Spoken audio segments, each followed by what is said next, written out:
Hello guys! Kamusta kayo? For today's friendly know-how, nag-isip ba kayo kung paano mapabuti ang iyong financial status? Tired of living paycheck to paycheck? Today, we'll unlock the secrets to financial freedom.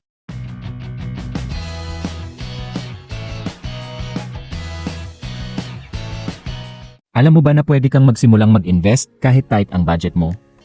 Yes, with as little as 500 pesos, pwede ka nang mag-invest. Bakit mahalaga mag-invest, especially on tight budget? Investing allows your money to work for you. Instead of just saving it, investing helps your money grow through time. If you're saving money in a typical savings account that earns 0.25% interest, pero kung ang inflation ay 6%, your money is actually losing value. Parang nagtatanim ka lang, kung wala kang itinanim, wala kang aanihin. Same thing in investment. If you don't invest, wala kang maaani na tubo sa future. How to start investing with as little as 500 pesos. Here are some low-cost investment platforms that you can consider: G-Invest, Gcash, Pag-ibig MP2, Call Financial. Alam mo ba na sa G-Invest, pwede ka nang mag-invest ng as low as 50 pesos. It offers mutual funds where professionals manage your money for you. Let's say nag-invest ka ng 500 pesos sa G-Invest. After 5 years, assuming a return of 5% annually, your investment could grow to around 638 pesos. Pag-ibig MP2. With Pag-ibig MP2, you can start investing with just 500 pesos. The interest rate is much higher than savings accounts, and it's guaranteed by the government. If you consistently invest 500 pesos every month for 5 years, with their historical return of around 7%, your savings can grow significantly.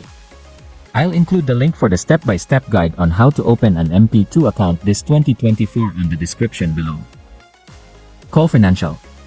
If you're interested in the stock market, you can open an account with Call Financial with as little as 1,000 pesos and start investing in Philippine companies. Para malaman kung ano ang magandang investment for you, we need to understand the different types of investments. Stocks, mutual funds, Pag-ibig MP2 and SSS Pesos Fund. Stocks, let you own a part of a company. For example, kung bibili ka ng stock ng Jollibee, parang isa ka sa mga may-ari ng Jollibee. Minsan, nagbibigay ang mga companies ng dividends, which are a portion of their profits, sa mga shareholders. Mutual funds. Sa mutual funds, experts manage your money by pooling it with other people's money. You don't need to pick individual stocks or bonds. Kaya maganda ito para sa beginners. Pag-ibig MP2 and SSS Pesos Fund. These are government-backed savings programs that offer higher interest rates than regular savings accounts. Kaya safe at steady ang tubo. Please keep in mind that all investments comes with a risk. Stocks can go up and down, kaya always do your own research first. Pero, kung sa G-Invest or Pag-ibig MP2 ka mag-invest, mas low risk ito kasi professionally managed or government-backed. The longer you invest, the more your money can grow. Even with a small amount like 500 pesos, basta consistent, lalaki din yan. Kapag ang pera mo ay lumago, kikita ka na rin sa kinita ng pera mo.